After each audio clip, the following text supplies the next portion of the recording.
RG Kar medical কলেজে মহিলা চিকিৎসককে ধর্ষণ খুনের ঘটনায় দোষীদের দৃষ্টান্তমূলক শাস্তি ও চিকিৎসকের নিরাপত্তা সহ একাধিক দাবিতে আন্দোলনে অনড় মেডিকেল কলেজে জুনিয়র ডাক্তাররা।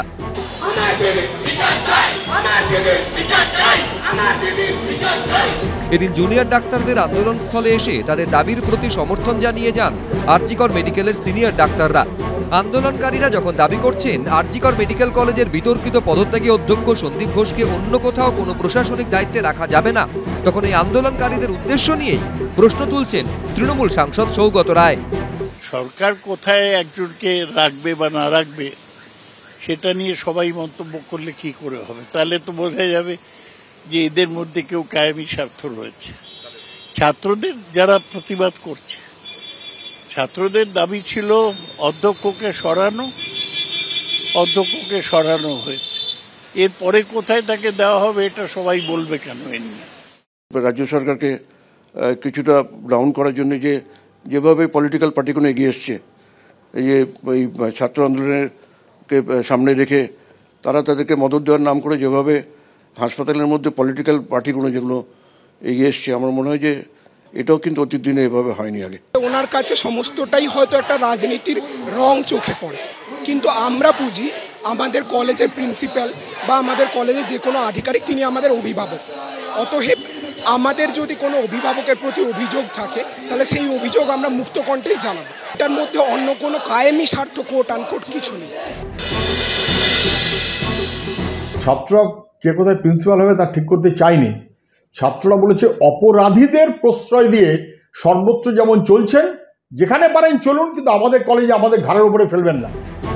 এই পরিস্থিতিতে পথে নেমেছে তৃণমূলও। সোমবার রাত 9:30 নাগাদ কাশীপুরের তৃণমূল নেতা আনোয়ার খান এবং বেশ কিছু কর্মী সমর্থক নিয়ে আরজিকর মেডিকেল কলেজের সামনে পৌঁছে যান কলকাতা পুরসভার 3 নম্বর ওয়ার্ডের তৃণমূল কাউন্সিলর দেবিকা চক্রবর্তী।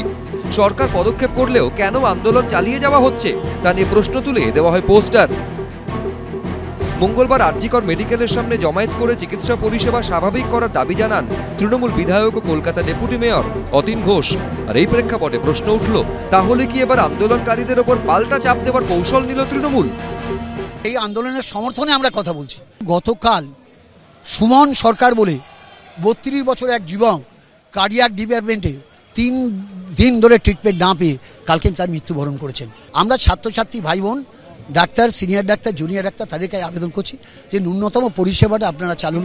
গণতান্ত্রিকভাবে আন্দোলন চলবে এবং সমগ্র পশ্চিমবাংলার সংবেদনশীল নাগরিক, ছাত্র সমাজ, বেকার, বিশেষ করে মা বোন দিদি মহিলা মাতৃশক্তি, তাদেরকে বলবো যে তারা একটা দাবিতেই আন্দোলন করুন, সেটা হচ্ছে এই রাজ্যের এই সমস্ত জঘন্য নারকীয় বর্বর ঘটনার যিনি কুইন পিন, যিনি আসল আর্কিটেক্টার, তার রেজিগনেশন হবে সিঙ্গেল পয়েন্ট ডিমান্ড।